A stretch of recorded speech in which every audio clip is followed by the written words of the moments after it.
भैरवपुर एक छोटा सा गांव है। चारों तरफ जंगल और बीच में कच्चे घर। लेकिन इस गांव की असली पहचान उसका वो पुराना मंदिर था जो गांव से थोड़ी दूर एक पीपल के पेड़ के नीचे बना हुआ था।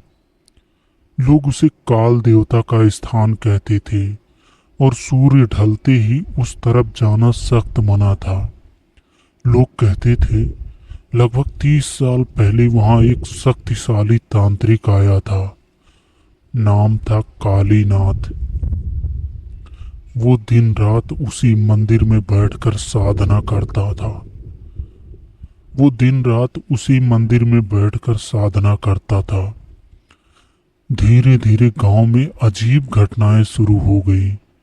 जानवर बिना वजह मरने लगे, बच्चों को बुरे सपने आने लगे और रात में किसी के मंत्र पढ़ने की आवाज हर घर सुनाई देती थी। एक रात कुछ गांव वालों ने हिम्मत करके मंदिर पर धावा बोला, लेकिन वहां जो उन्होंने देखा उसने उनकी रूह हिला दी। मंदिर के बीचों बीच कालीनाथ एक अधूरी काली साधना कर रहा था। मंदिर के बीचों बीच कालीनाथ एक अधूरी और काली साधना कर रहा था। चारों तरफ खून के निशान और उसके सामने एक इंसानी कंगाल रखा हुआ था। गांव वालों ने देखा इसे। उनको इतना गुस्सा आया कि धीरे से जाकर उस गांव वालों ने गुस्से में आकर उसे वहीं पर मारना शुरू कर दिया। लेकिन मरते मरते कालीनाथ ने एक बात कही, मैं अधूरा नहीं आऊंगा, मैं लौटूंगा और अपनी साधना पूरी करके ही रहूंगा। तुम लोगों को तो मैं देख लूंगा। इस तरह करके कालीनाथ को गांव वालों ने जान से मार दिया। अब ये बात सब लोग भूल चुके थे। सालों बीत गए और धीरे धीरे लोग उस घटना को भूलने लगे। सालों बीत गए और धीरे धीरे लोग उस घटना को भूलने लगे। फिर एक दिन शहर से एक लड़का गांव आया, रवि। वो अपने दोस्त की शादी में शामिल होने आया था। पढ़ा लिखा, नए जमाने का था। उसे भूत प्रेत और तंत्र मंत्र जैसी बातों पर बिल्कुल यकीन नहीं था। गांव वालों ने उसे मंदिर के बारे में चेतावनी दी, लेकिन रवि हंसकर टाल दिया। शादी की रात जब पूरे गांव में ढोल नगाड़े बज रहे थे, अचानक रवि को एक अजीब सी बेचैनी महसूस हुई, जैसे कोई उसे बुला रहा हो।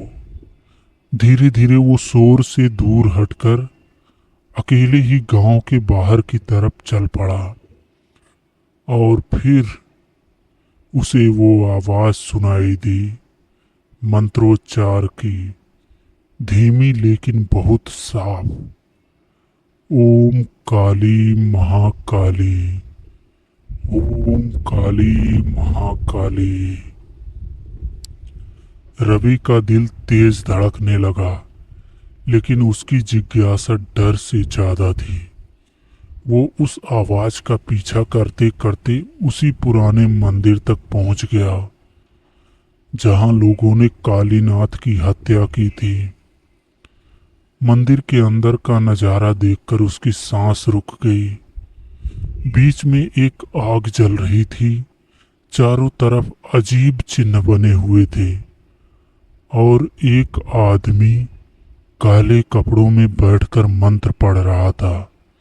उसका चेहरा साफ नहीं दिख रहा था, लेकिन उसकी आंखें पूरी तरह सफेद थी।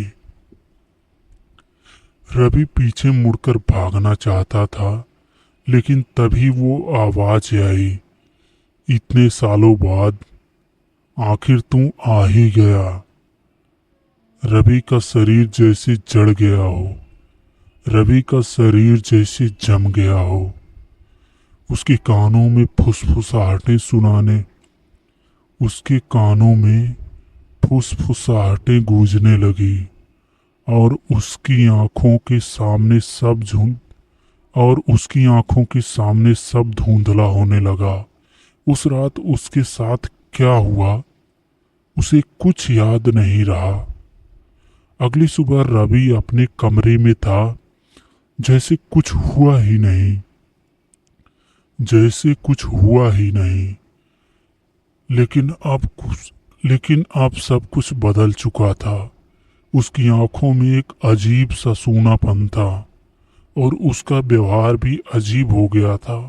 वो किसी से ठीक से बात नहीं करता, बस चुपचाप बैठा रहता, जैसे किसी और दुनिया में खो गया हो। लेकिन असली डर तब शुरू हुआ जब रात होते ही रवि खुद ब खुद उठकर उस मंदिर की तरफ जाने लगा और धीरे धीरे वो वही मंत्र बोलने लगा जो उसने रात जो उसने रात जो उसने उस रात सुने थे। गांव में फिर से अजीब घटनाएं शुरू हो गई।